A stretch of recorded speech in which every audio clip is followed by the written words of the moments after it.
the relationships you're gonna have with yourself is gonna determine the relationships you're gonna have with others and with the world and with your life and the quality of life you're gonna attract and how you're gonna live your life, maybe what you're gonna do, what you're gonna allow yourself to achieve, what you're gonna allow yourself to try.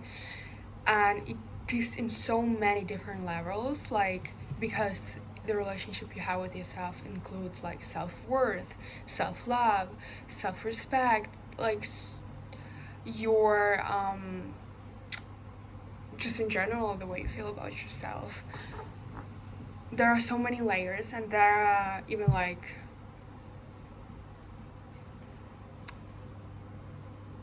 how to explain this, I don't know, there are other layers, like more deeper, like, because I just named like the surface level, but there's like deeper things, why you sabotage yourself. And there are so many reasons why you can sabotage yourself, etc. Like, it's not the therapy session here, but like, we're not gonna do that. But yeah, there are so many things that can determine how you feel about yourself, but how you feel about yourself gonna determine the way you live and gonna determine your life and the quality of it. And it's not only about like, or think good thoughts and that's it. And I know that it is deeper, but like trying to make your head the nice space to live in, because like you are 24/7 with yourself.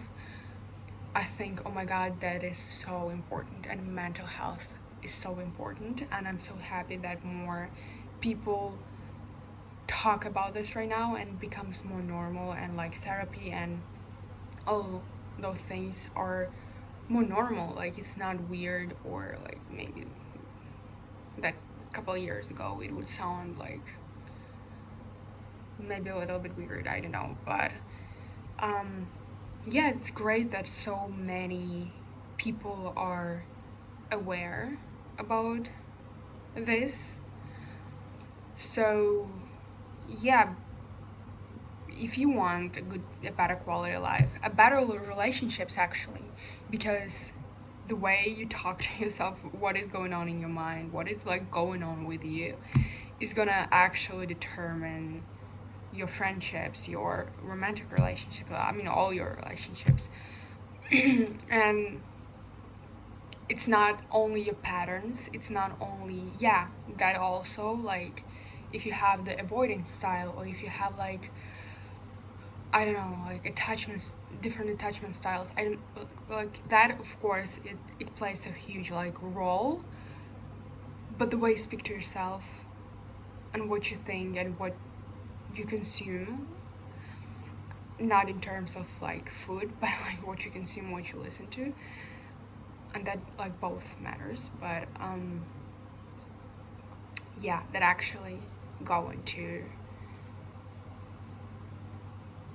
like play a huge role in what friendships you choose and how you build them. And yeah, it's so important to build like and surround yourself with good things, with good people, with the right people, with like good quality things, like what you listen and what you consume in terms of like what you watch on the internet, even movies you watch, like anything. I mean, I said movies, like that plays a role, but like on the internet or Instagram, because it's so fast and you just like scroll through things, it's so important what you consume and how much you consume of that. And just a side note, I've noticed that I became so much more creative, and I started to have more ideas, and my thoughts are more clear when I stopped scrolling. Literally, because on Instagram I was never a person who would like be 3 hours on Instagram. I would never do that. I could scroll like for now and then, sometimes it would happen like for, I don't know, maybe 30 minutes. Yeah, it could happen, or I think maybe 40 minutes, something like that. but it would never be like hours and hours and hours, like just on Instagram scrolling.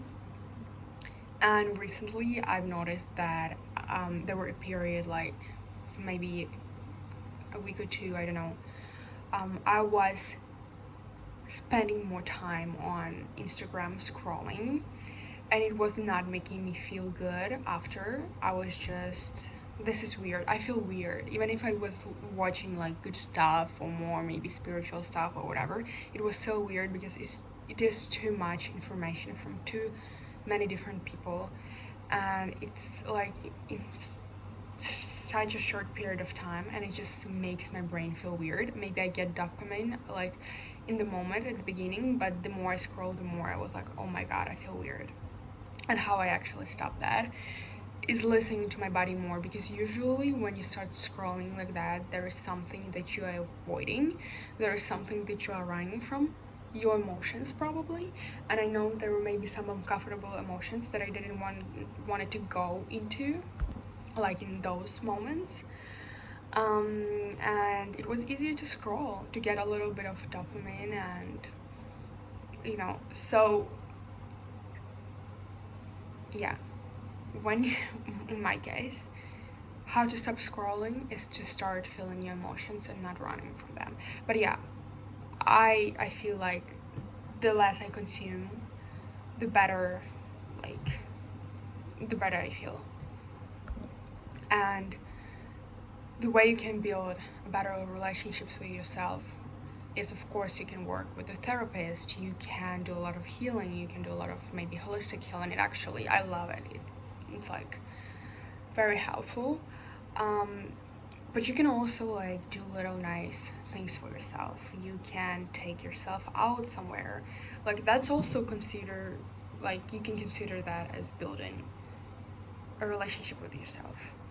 I know it's like learning how to spend some time alone with yourself, but it also like, for example, if you want to do something, you want to, I don't know, go to the museum, but this day specific, like let's say today you don't have time, like not you but like someone is busy and maybe there are no other options, go by yourself, take yourself out. Like it's also like putting yourself on the first place. You have a free day, you want to do something, go and do it. Like don't wait till next week when someone is free. Don't, like, there are things like that you can go and do on your own, and then the next day you're gonna meet that friend and do something else together. You know what I mean? Like putting yourself first in that way, and like considering your needs and wants, and also like having a good quality time with yourself. It's also like building a good relationship with yourself. It's also getting to know yourself. So that applies also to building a better relationship with yourself and a stronger relationships with yourself. The huge thing was also for me is being more forgiving towards myself and being more patient with myself, more,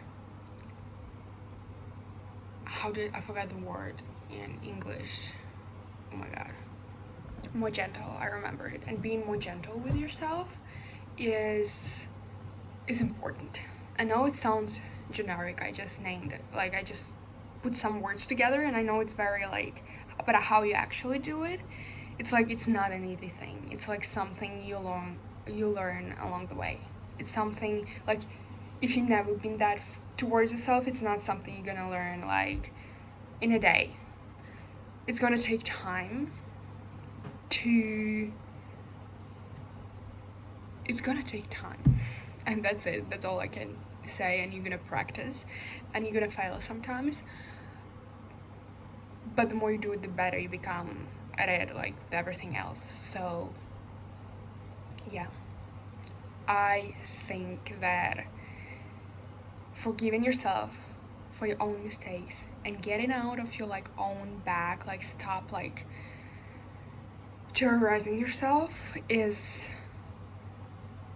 the best like present you can give yourself.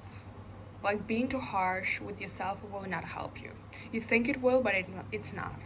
Being disciplined is different. like being disciplined with yourself and learning how to be disciplined with yourself, that's a great thing to do. But like blaming yourself, terrorizing yourself, and repeating the same thing in your head, why you didn't do this, why you didn't do that, it's not gonna be helpful, never. And punishing yourself for like because you did something wrong, or you like didn't finish the task, or didn't exercise, or like forgot to exercise, didn't follow through like with some things. Yeah, like learning how to manage your time better, that's like the solution. Like being more disciplined, yeah, or changing some things because maybe you avoided to do something because it's actually not working for you, that's great. But like punishing yourself because you didn't do something, or didn't do something right or correctly, or I don't know, like that's just crazy. And it's like you can see already like it's not working. Sorry, I just keep putting my hands into the camera, just my phone is moving. I also, there's another thing is learning to listen to your body, to your intuition, to yourself. And it's something I do. I'm learning that because sometimes I listen to myself and I'm so tuned in, and sometimes I feel there are fears that comes on the way. I can feel it, but I'm confused, and like I know it's my intuition, but it mixed with fear and other stuffs. And so I'm learning how to like make it really clear and know where is the fear, where is the intuition, and actually listen more to my body and do not doubt. Like ask yourself questions, but do not doubt like what you feel.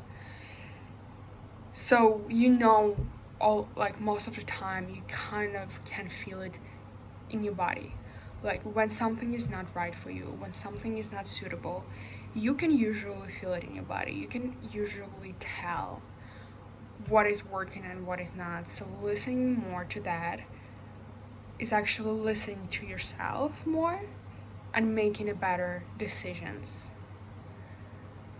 for yourself.